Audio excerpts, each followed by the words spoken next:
Movie की शुरुआत में दिखाया जाता है कि एक हाई प्रोफाइल सोसाइटी बसाने के लिए कुछ कॉर्पोरेट द्वारा एक्सप्लोशन विस्फोट किया जाता है, जिससे वहां रह रहे क्रीचर्स नाराज हो जाते हैं और हमला करने लगते हैं, जिससे बचने के लिए सभी लोग एक 8000 ऊंची चोटी पर चले जाते हैं जहां क्रीचर्स नहीं पहुंच पाते हैं। वह एक लाइन खींच दी जाती है और चेतावनी बोर्ड लगा दिया जाता है। 3 साल बाद हम देखते हैं कि एक शिकारी नाम का लड़का दिखाया जाता है जो कि एक माउंटेन पर चढ़कर उस पार जाने की कोशिश करता है और जानना चाहता है कि उस साइड क्या है। वो उतरने में कामयाब हो जाता है, लेकिन वह जैसे ही नीचे पहुंचता है उसके पीछे क्रीचर्स आ जाते हैं। हंटर बहुत तेजी से भागता है और खुशनसीबी से सही समय पर लाइन के अंदर आ जाता है, वह उसकी जान बच जाती है। कुछ समय बाद हंटर अपने घर आ जाता है जो कि एक रेफ्यूजी कैंप में है जहां 193 सर्वाइवर्स रहते हैं। हंटर के पिता, जिसका नाम विल होता है, हंटर से पूछते हैं, आखिर तुम वहां क्यों जाना चाहते हो? हंटर बताता है कि मैं वहां और लोगों की तलाश में गया था। विल हंटर से कहता है कि आगे से वहां मत जाना, क्योंकि विल हंटर को खोना नहीं चाहता था। वो पहले ही अपनी बीवी को खो चुका है, इसलिए डरता है। अगले दिन विल कैटी के साथ शिकार करने जाता है और हंटर की बात बताता है। तब पता लगता है कि हंटर को लंग्स की बीमारी है। कैटी कहती है, तुम इतना चिंतित क्यों हो रहे हो? वो हमारे यहाँ अकेला बच्चा है, इसलिए वो वहाँ किसी को दोस्त बनाने की फिक्र में चले गया होगा।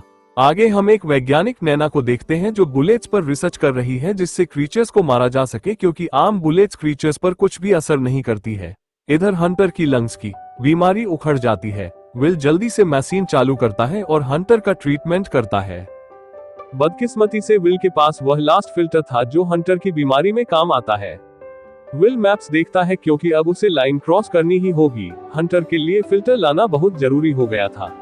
अगली सुबह हंटर विल से पूछता है कि हम रेडियो क्यों नहीं सुनते जबकि हमारे पास रेडियो है। विल कहता है हमें बिजली बचानी होती है जिससे अपने साथियों को सिग्नल दे सके। उसी रात हंटर की तबीयत फिर बिगड़ जाती है। विल उसे इमरजेंसी में इंजेक्शन दे देता है। हंटर को आराम मिल जाता है। विल नैना को जाकर बताता है कि हमें हर हाल में कल हंटर के लिए फिल्टर चाहिए। नैना कहती है लाइन क्रॉस करना सेफ नहीं है, हमें सड़क के रास्ते जाना होगा, वो बहुत सेफ है, लेकिन उसके लिए एक ट्रक चाहिए होगा। विल कहता उसमें बहुत टाइम लगेगा, हमें लाइन क्रॉस कर ही जाना होगा। अगले दिन विल जाने की तैयारी करता है तो कैट भी संग जाने की कहती है, लेकिन विल मना करता है। कैट के जिद करने पर विल मान जाता है। इसके बाद विल हंटर से कहता है कि वो जरूर वापस आएगा, वो भी फिल्टर के साथ, और उसे प्यार कर वहां से चल देता है। उधर नैना कैट को देखकर कहती है ये तो नादान है, इसे साथ लेना जरूरी नहीं है। विल नैना को समझा देता है। कुछ समय बाद तीनों वहां से पैदल ही चल देते हैं।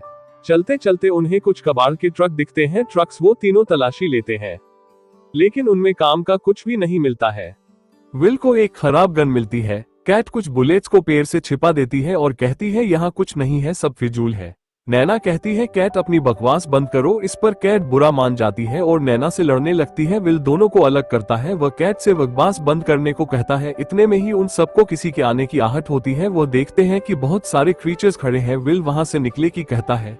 आगे चलकर उन्हें एक टावर नजर आता है जिसमें विल जाकर चालू करने की कोशिश करता है, लेकिन वह चालू नहीं होता है। इधर कैट शोर मचाती है कि भागो, क्रिएचर आ गया है। कैट फायर करती है, लेकिन क्रिएचर पर असर भी नहीं होता है। उधर नैना रोप झूले को चालू कर देती है जिसमें विल भी आ जाता है। एक क्रिएचर रस्सी से लटक जाता है, वहीं कैट झूले से थोड़ा ऊपर आकर खड़ी हो जाती है। कैट झूले पर आने के लिए जंप मारती है, लेकिन वह गिर जाती है और झूले से लटक जाती है। इतने में ही वह क्रिएचर तेजी से इनके पीछे आता है, तभी झूला ऊपर चल देता है और थोड़ी देर में वो तीनों सेफ लाइन के अंदर आ जाते हैं। वह क्रिएचर देखता रह जाता है। कुछ समय बाद वह लोग एक लॉज में रात गुजारने लगते हैं, जहां वह डिस्कस करते हैं कि अगर हम ऐसे ही खुले में गए तो क्रिएचर का खाना बन जाएंगे, हमें और कोई रास्ता देखना होगा। तभी नैना कहती है एक रास्ता है जो गुफा से होकर जाता है। विल कहता है हम वहीं से जाएंगे, और वह सुबह होने का इंतजार करते हैं। सुबह होते ही वो तीनों गुफा की तरफ निकल जाते हैं। रास्ते में विल पूछता है इसमें कोई खतरा तो नहीं है? कैट कहती खतरा तो यहाँ हर जगह है। वह गुफा के अंदर घुस जाते हैं। गुफा में बहुत अंधेरा होता है। वह तीनों हेडलाइट के जरिए आगे बढ़ते हैं, लेकिन उन्हें कोई रास्ता नजर नहीं आता है। थोड़ा आगे बढ़ने पर एक रास्ता नजर आता है, लेकिन वो बंद होता है। विल दूसरा रास्ता तलाश करता है जो सीढ़ियों से होकर जाता है। जैसे ही विल उसमें घुसता है, बहुत सारी चमगादड़ वहां से उड़ती हुई जाती है। विल वहां से भी नीचे आ जाता है। थोड़ा और चलने पर वो तीनों देखते ही रह जाते हैं, एक क्रिएचर उनके सामने ही खड़ा हो जाता है। वो वहां से भागते हैं, क्रिएचर उनके पीछे आता है। भागते हुए ही विल क्रिएचर पर फायर करता है, लेकिन उसका कुछ भी नहीं होता है। आगे वह तीनों एक दीवार से लग जाते हैं। तभी क्रिएचर अपनी पूंछ से उन्हें तलाशता है, लेकिन विल फायर क्रैकर से उसका ध्यान भटका देता है। आगे उन्हें एक रास्ता मिल जाता है।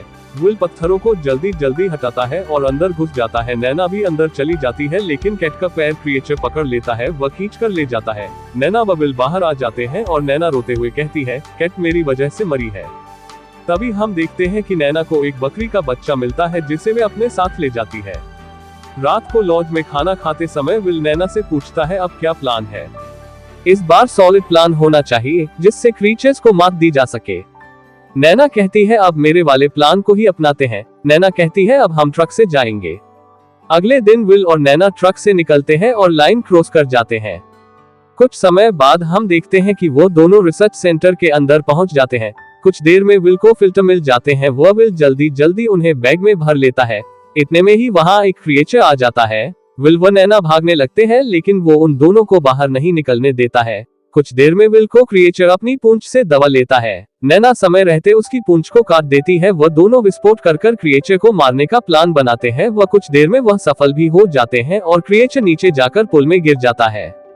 इसके बाद विल और नैना लैब के अंदर आ जाते हैं, क्योंकि नैना को बुलेट को इस लायक बनाना था कि वो क्रीचर्स को मार सके। इसी बीच विल नैना को एक फोटो में देखता है और पूछता है कि तुम्हारी फैमिली कहाँ है? अब नैना बताती है कि उसके पिता डॉक्टर थे और वो लैब उसके पिता की है, लेकिन क्रीचर्स ने उसकी पूरी फैमिली को मार दिया। इसके बाद वह क्रीचर्स की खाल पर शूट कर बुलेट को चेक करती है, लेकिन बुलेट बिल्कुल भी काम नहीं करता है। नैना विल से कहती है, तुम यहाँ से जाओ और हंटर को फिल्टर देना, मैं आज बुलेट पर रिसर्च कर ही रहूंगी। विल वहाँ से चले जाता है। विल के जाने के बाद नैना बुलेट को फिर से ट्राई करती है, लेकिन बुलेट अब भी काम नहीं करती है। उसी समय नैना की नजर पावर सेल के डिब्बे पर पड़ती है और वो उसको बारूद में मिक्स कर देती है। उधर हम देखते हैं कि विल अपनी कार का बैलेंस खो देता है और कार पलट जाती है, लेकिन विल बच जाता है और कार का शीशा तोड़कर बाहर निकलता है। जैसे ही विल बाहर आता है, उसके पीछे एक क्रिएचर आ जाता है। विल उस पर फायर करता है, लेकिन क्रिएचर पर कोई असर नहीं होता है। क्रिएचर जैसे ही विल पर हमला करने वाला होता है, उसी समय नैना वहां आ जाती है, क्रिएचर को उड़ा देती है। विल कहता है, तुमने कर दिखाया। नैना कहती है, ये तो होना ही था। कुछ समय बाद विल हंटर के पास पहुंच जाता है और उसे बाहों में भर लेता है। वह अपने झंडे को लहरा देता है। झंडा देखकर सारे सर्वाइवर बाहर आ जाते हैं और झंडे को देखकर चौंकने लगते हैं। दूसरी ओर नैना क्रिएचर्स के बॉडी पर रिसर्च कर बुलेट को और ज्यादा खतरनाक बना देती है। कुछ समय बाद बहुत से सर्वाइवर बंदूकें लेकर क्रीचर्स का खात्मा कर देते हैं और यही इस मूवी का एंड हो जाता है।